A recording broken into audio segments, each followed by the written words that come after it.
Divine magic 777 நேயர்களுக்கு அன்பான வணக்கம். நம்ம இந்த வீடியோ பதிவில் எதை பற்றி பார்க்க போகிறோன்னா, வைகாசி விசாகத்தின் சிறப்புகள் என்ன, வழிபாட்டு முறைகள் என்னன்றதை பற்றி தான் பார்க்க போகிறோம். வைகாசி விசாகம்னு சொல்லிட்டு எல்லாரும் பரபரப்பாக பேசிகிட்டு இருக்கிறதுக்கு என்ன காரணம் அப்படின்னு பார்த்தீங்கன்னா, அதுக்கு ஒரு பெரிய சிறப்பு இருக்குது. என்னன்னு கேட்டிங்கன்னா, வைகாசி விசாகன்றது வைகாசி மாதத்தில் வர விசாக நட்சத்திரத்தில் சிவபெருமானோட நெற்றிக்கண்ணிலேருந்து முருகப்பெருமான் அவதரித்த ஒரு அற்புதமான திருநாள் தான் வைகாசி விசாகம்.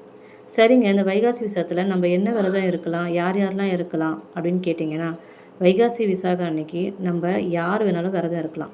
திருமணம் நடக்கணும், குழந்தை பாக்கியம் வேணும், உடல் நோய்கள் பிணிகள்லாம் போகணும்னு நினைக்கிறவங்க, கடன் தீரணும்னு நினைக்கிறவங்க, யார் வேணாலும் இந்த விரதத்தை நம்ம கடைப்பிடிக்கலாம். இந்த விரத முறைகளை எப்படி நம்ம கடைப்பிடிக்கலாம் அப்படின்றத பற்றி பார்க்குறோம். ஃபஸ்ட்டு விரதம் என்றைக்கு நம்ம ஆரம்பிக்கிறோம் அப்படின்னு பார்த்தோம்னா, சிலர் 6 நாளைக்கு முன்னாடிலேருந்தே ஆரம்பிச்சிருவாங்க.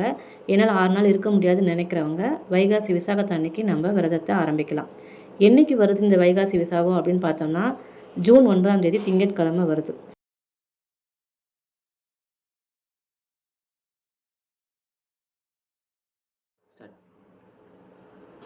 அன்னைக்கு என்ன பண்ணலாம், எப்படி விரதம் இருக்கலாம் அப்படின்னு கேட்டிங்கன்னா, அன்றைக்கி காலையில் முருகப்பெருமான் படத்துக்கு முன்னாடி 6 அகல் தீபம் ஏற்றி வச்சுக்கோங்க. இதில் நல்லெண்ணெய் இல்லைன்னா நெய் ஊற்றிக்கோங்க. நைவேத்தியமாக பார்த்திங்கன்னா, ஒரு டம்ளர் பாலில் சர்க்கரை, ஏலக்காய் தட்டி போட்டு நைவேத்தியம் பண்ணிக்கலாம். அன்றைக்கி நம்ம விரதம் இருக்கிறவங்க, ஃபுல் டே சாப்பிடாம இருக்க போகிறோம் அப்படின்னு நினைக்கிறவங்க, அன்றைக்கி ஃபுல்லாக தண்ணி நீங்கள் குடிச்சிக்கோங்க. சரிங்களா? தண்ணி குடிக்காமல் இருக்காதீங்க, தண்ணி குடிச்சிக்கோங்க. என்னால் விரதம் இருக்க முடியாது அப்படின்னு நினைக்கிறவங்க, ஒரு வேளை உணவுகள் நீங்கள் எடுத்துக்கலாம். அதுவுமே பழம், பால் அந்த மாதிரி நீங்கள் எடுத்துக்கலாம்.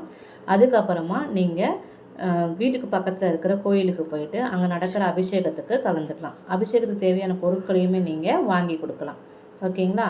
அதுக்கப்புறம் அன்னதானம் அன்றைக்கி கோயிலில் போடுவாங்க. அந்த அன்னதானத்துக்கு உங்களால் முடிஞ்ச உதவிகளை நீங்கள் செய்யலாம். சரிங்களா? அதுக்கப்புறம் நீங்கள் அன்றைக்கி ஃபுல் டே கந்த சஷ்டி கவசம், கந்தகுரு கவசம், சண்முக கவசம், வேல்மரல் இந்த மாதிரி ஏதாவது ஒன்று பாராயணம் பண்ணலாம். எனக்கு இதெல்லாம் படிக்கிறதுக்கு நேரம் இல்லை, நான் வேலைக்கு போகிறேன் அப்படின்னு நினைக்கிறவங்க, ஓம் முருகான்ற மந்திரத்தை மட்டும் நீங்கள் உங்கள் மனசுக்குள்ளே நீங்கள் சொல்லிக்கிட்டே உங்கள் வேலையை நீங்கள் பார்க்கலாம். அதுக்கப்புறம் பார்த்திங்கன்னா, அன்றைக்கி நீங்கள் வீட்டுக்கு வந்ததுக்கப்புறமா ஈவினிங்கு மறுபடியும் நீங்கள் விளக்கேற்றி வச்சுட்டு சாமிக்கு நைவேத்தியமாக பார்த்திங்கன்னா சக்கரை பொங்கல், பாயாசம் அந்த மாதிரி செஞ்சுக்கோங்க. அதுக்கப்புறம் நைவேத்தியம் முடித்ததுக்கப்புறம் சாமிக்கு தீபாராதனை காமிச்சிருவாங்க. தீபாராதனை முடிச்சதுக்கப்புறம் அந்த நைவேத்தியத்தை நீங்களும் உங்களுடைய ஃபேமிலி மெம்பர்ஸும் சாப்பிட்டுக்கோங்க. அதுக்கப்புறம் உங்கள் விரதத்தை நீங்கள் முடிச்சுக்கலாம். உங்களால் முடிஞ்சதுன்னா மறுபடியும் இன்னொரு டைம் கோயிலுக்கு போயிட்டு உங்களுடைய கோரிக்கைகளை முருகப்பெருமான் கிட்ட சொல்லிட்டு வாங்க.